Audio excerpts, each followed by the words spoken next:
Hi friends, তো চক্রবর্তী বাবু YouTube পরিবারে তোমাদের স্বাগত। আমি সন্দীপ চক্রবর্তী। অন্যান্য দিনের মতো আজকেও চলে এসেছি তোমাদের সঙ্গে শেয়ার করব কিছু কথা। হ্যাঁ বন্ধুরা, তবে আজকের এই ভিডিওটা কোনো মুভির রিভিউ নিয়ে নয় বা কোনো মুভির লেটেস্ট আপডেট নিয়েও নয়। আজকের এই ভিডিওটা একটু অন্যরকম। কীরকম না, আমি এই গত দুদিন ধরে দেখছি নানা রকম ইউটিউব চ্যানেলে বা ফেসবুকে সোশ্যাল মিডিয়াতে একটা জিনিসকে নিয়ে খুব আলোচনা হচ্ছে।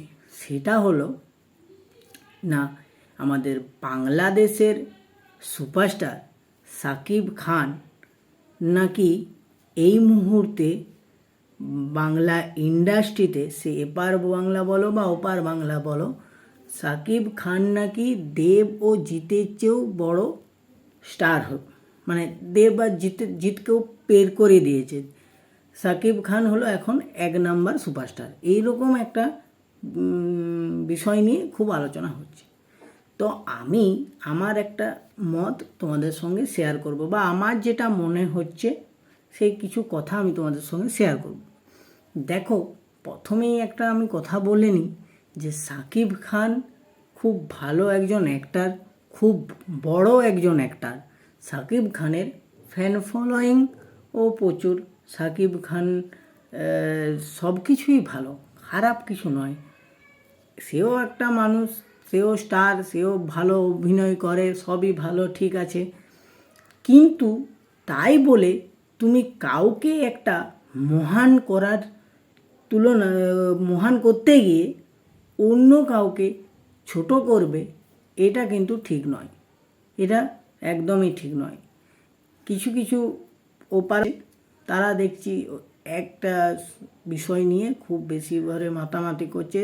তাদের বক্তব্য দেবজিৎ কিছু স্টার নয়, তাদের যেটুকু ছিল তারা হাই ফেলেছে। সাকিব খানই সব, সাকিব খানই শেষ কথা, সাকিব খান ওই, সাকিব খান সেই। আমাকে একটা জিনিস তোমরা বোঝাও যে সুপারস্টার কি শুধুমাত্র তার সিনেমা হিট হওয়া বা না হওয়া নিয়েই বিচার করা হয়? এটা তো সম্ভব নয়। সুপারস্টার, আমরা কোনো একটা অভিনেতাকে সুপারস্টার বা স্টার কেন বলি? যে না, তাকে আমরা তার সব কিছুই ফলো করি। তার কথা বলা, তার সিনেমা করা, তার চিন্তাধারা, সব কিছুই আমরা ফলো করি, তাই সে হয় স্টার বা সুপারস্টার। সিনেমা এমন একটা জিনিস, সেটা কখনো ভালো হতে পারে, কখনো খারাপ হতে পারে। প্রত্যেকটা অ্যাক্টারেরই একটা ভালো সময় যেমন যায়, ঠিক সেরকম খারাপ সময় যায়। এখন জিদ্দার একটু সময়টা খারাপ যাচ্ছে মানেই যে জিদ্দা স্টার নয়, জিদ্দা সুপারস্টার নয়, সাকিব খানই সেরা, সাকিব খানই শেষ কথা, এই ধরনের বাচ্চা সুলভ কথাবার্তা বলাটা ঠিক নয়। তুমি কারুর সিনেমা রিভিউ করতে গিয়ে সিনেমাটার ভালো দিক, খারাপ দিক, কোনটা তোমার ভালো লেগেছে, কোনটা ভালো লাগেনি, কি খারাপ হয়েছে, কোনটা আরও ভালো হতে পারতো, সেগুলো আলোচনা করতে পারো। সেটার জন্য তোমাকে রিভিউয়ার বলা হয়, সেটা তোমার অধিকার আছে। কিন্তু তা বলে তুমি কাউকে মহান করার চক্করে কাউকে ছোট করবে, এটা কিন্তু ঠিক নয়। সাকিব খান সাকিব খানের জায়গায় ভালো, জিৎ দেবের জায়গায় ভালো।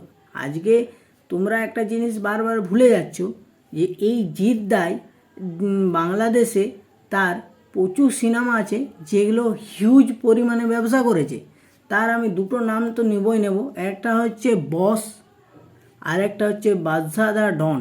এই দুটো সিনেমা কিন্তু আমার কাছে যতটা খবর আছে বাংলাদেশে প্রচুর ব্যবসা করেছিল। এবং শুধু তাই বলে নয়, বাংলাদেশের মানুষ জিদ্দাকে খুব ভালোবাসে। জিদ্দার বাংলাদেশে প্রচুর ফ্যান ফলোয়িং আছে, এবং শুধু জিদ্দা বলে নয়, আমাদের দেবদারও আছে।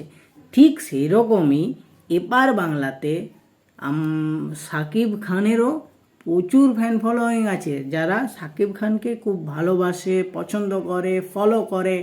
আজকে তোমরা একটা জিনিস বলো না, এই যে ওপার বাংলাতে এপার বাংলার সিনেমা রিলিজ হচ্ছে, ওপার বাংলার মানুষ অভিনেতাদের পছন্দ করছে, ফলো করছে, আজকে ওপার বাংলা সিনেমা এপার বাংলাতে রিলিজ হচ্ছে, মানুষ দেখতে যাচ্ছে, মানুষ তাদেরকে ফলো করছে। এগুলো তো ভালো জিনিস, এগুলো তোমরা সাপোর্ট করো, এগুলো আরও বেশি করে সাপোর্ট করো। তোমরা কেন দ্বন্দ্ব লাগিয়ে দিচ্ছ, কেন মানুষের মধ্যে বিভেদ সৃষ্টি করে দিচ্ছ যে এ ভালো এ ভালো নয়, এ খারাপ ও খারাপ, এ সিনেমা চলে না ও সিনেমা চলে না, এই ধরনের। তোমাদেরও তো একটা নিজস্ব, যেহেতু তোমরা সমাজ মাধ্যমে বা সোশ্যাল মিডিয়াতে তোমাদের একটা ফ্যান ফলোয়িং আছে, তাহলে তোমাদেরকেও তো কেউ না কেউ ফলো করে। তো তাদের মধ্যে তোমরা পজিটিভিটি দাও, পজিটিভিটি আনো, পজিটিভ কথা বলো, নেগেটিভিটি করো না। নেগেটিভিটিতে কখনো ভালো কাজ হয় না। তো আমি চাই যে এই যে সাকিব খানের যে আপকামিং মুভি, যেটা নিয়ে দুটা বাংলাতেই, ওপার বাংলাতে তো আছেই, এপার বাংলাতেও যথেষ্ট একটা হাইপ আছে, যেটার নাম হলো তুফান। তো সেই তুফান সিনেমাটাও তো এই এপার বাংলাতে রিলিজ পাবে। তো সাকিব খানেরও তো একটা ফ্যান ফলোয়িং এপার বাংলাতেও আছে, তো ভালো জিনিস, এটা তো ভালো খবর, সুখবর যে সাকিব খানের সিনেমা এখানে, আমি তো বলবো যাতে ভালো ব্যবসা করে, যাতে পরবর্তী ক্ষেত্রে ওপার বাংলার লোক আরও মোটিভেট হয় এবং এপার বাংলার লোকের সঙ্গে কাজ করার চেষ্টা করে। আমি এটা সবসময় চেষ্টা করব বা বলবো যাতে সাকিব খানের সঙ্গে আমাদের দেশের কোনো ডিরেক্টর যাতে কাজ করে, বা জিতের সঙ্গে ওপার বাংলার কোনো ডিরেক্টর যাতে কাজ করে।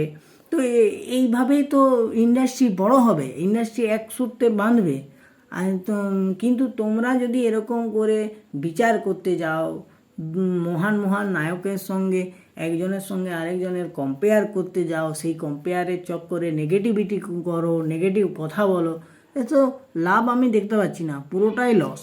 আমি এটুকুই রিকোয়েস্ট করব যে যে যার জায়গায় স্টার, সুপারস্টার, সবাইকারই একটা ফ্যানবেস আছে, সবাই সবাইকে পছন্দ করে। একজনকে একটা মানুষ কখনো সবাইকে পছন্দ করতে হবে এমন কোনো দিব্যি দেওয়া নেই। তো অবশ্যই আমি রিকোয়েস্ট করব সবাই একজন আরেকজনের পাশে থাকো, সবাই সবাইকার নিয়ে কথা বলো, কিন্তু তা বলে এই নয় যে নেগেটিভিটি করবে, কোনো মানুষকে ছোট করবে, কারোর সম্পর্কে বাজে কিছু বলা মানে তাকে অসম্মান করা, এটা একদম করা ঠিক নয়।